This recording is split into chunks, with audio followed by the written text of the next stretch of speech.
Isang batang babae naman ang natagpuang patay sa ilog sa Bulacan sa Ulilan.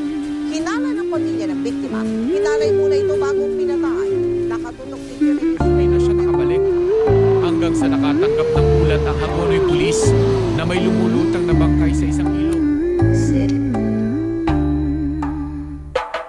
Isang gabi habang pauwi ako galing tambayan, sa madilim na sulok at tahimik na daanan, may napansin ako isang babae di malaman kanyang itsura at nakaupo sa may daanan. Nakakapagtaka, babae na nag-iisa, nagdadalawang isip kung lalapitan ko ba siya. At ako ay nagulat nung sinabi niyang, "Teka lang, naliligaw kasi ako, di ko alam to kung saan." Sabi ko, taga saan ka ba ate, gabi na, delikado na pati at baka mapano ka pa. Di niya na ako sinagot, naluwa kanyang mata, tila parang balisa, tanong kung may problema ba. Sabi niya iniwan daw siya ng kanyang mga kaibigan, galing daw siya sa inuman, nalasing, pinabayaan, pagkagising niya na lang bakit siya nasa lansangan. Hindi niya rin makontak pati kanyang kasintahan, nanginginig habang siya ay nagsasalita, parang na-trauma at namamaga pa kanyang mata. Ang sabi ko, halika na at sasamahan kita, makauwi ka lang te, baka mapano ka pa. Habang naglalakad nakaramdam ako ng malamig na hangin na dumampi sa ulo ko at leeg.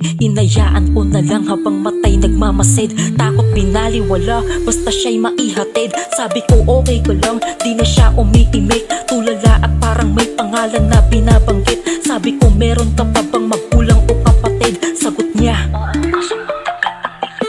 sabi ko iniligpit, ano bang nangyari doon? Di niya na ako sinagot, tuloy siya sa pagpulong. Napaisip na ako, parang hindi na okay to, pero tuloy sa paglakad kahit kabado na ako. Hanggang naanigan ko, dalawang mga pulis, dali-dali kaming dalawang lumapit mabilis. At nang nakausap ko, tinanong kung pwede nyo bang tulungan at naliligaw kasi kasama ko. Nagtaka na lang ako sa mga sagot nila. Asan ang kasama mo? Bakit ikaw lang mag-isa? Paglingon ko ay wala, ako'y napakamot na. Kanina kasama ko, bakit bigla siyang nawala? Nalaman ko na lang na yung babae kung tinulungan ay isa pala sa nabalita ang palutang-lutang sa ilog kung saan siya ginahas at pinatay, na hanggang ngayon hustisya ay kanyang hinihintay. Katawan ko'y nanginig, balahibo'y tumayo, di ko akalain ko, labi ko'y nanunuyo.